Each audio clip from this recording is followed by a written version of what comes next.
library book sales are the best kept secret of the literary world.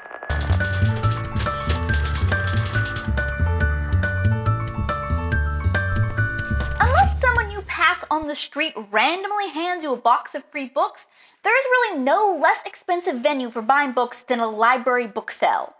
At library book sales in freaking Los Angeles, hardbacks are like $1 and sock covers are like 25 cents or 50 cents. So, if you don't have a lot of money for books, it's a perfect place to go.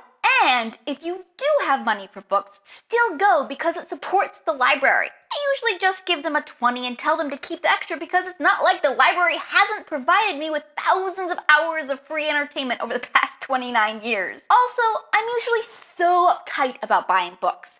I have to know that I love the book or the author and that I'm going to want this on my shelf. And then, after I research the hell out of the book, then maybe I buy it. But at library book sales, I allow myself to browse and pick up anything that looks slightly appealing.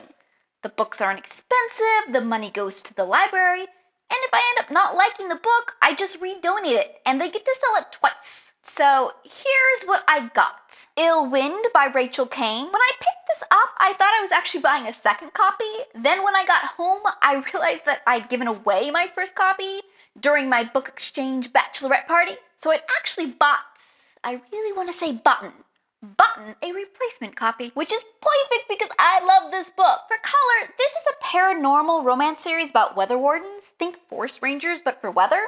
The concept is kinda dope, and the book is good. The Girl with the Dragon Tattoo by Stieg Larsson. Love this book. Certainly has some intense scenes, but it's still just so good. It's like a tea cozy mystery hooked up with a suspense novel and they decided to go all Swedish. Believe me, you've never read anything like it. And this copy is actually in really good condition. Trial by Desire by Courtney Milan. I like Courtney Milan's romance novels, and I couldn't remember if I'd read this one or not.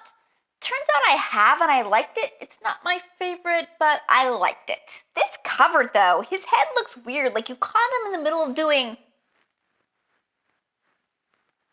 Fair Game by Patricia Briggs. I love Patricia Briggs' paranormal fantasy books. This is actually the third book in the Alpha and Omega series, a series I haven't even actually read any of yet. I'm still working on the Mercy Thompson series, but hey, now I've got it for when I get there. The Diaper Diaries by Abby Glines. This is an example of one of those might as well books. I've never read any Abby Glines, and I expect it to be hilariously ridiculous, but sometimes you need that, you know?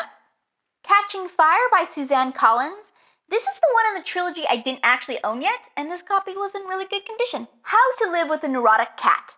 My husband picked this up, literally no joke, going, "We have a neurotic cat," like the author had written the book just for him, the only owner of a neurotic cat in the world. That's the lot, so tell me about your favorite inexpensive finds, and also tell me a little bit about the public library system in your area.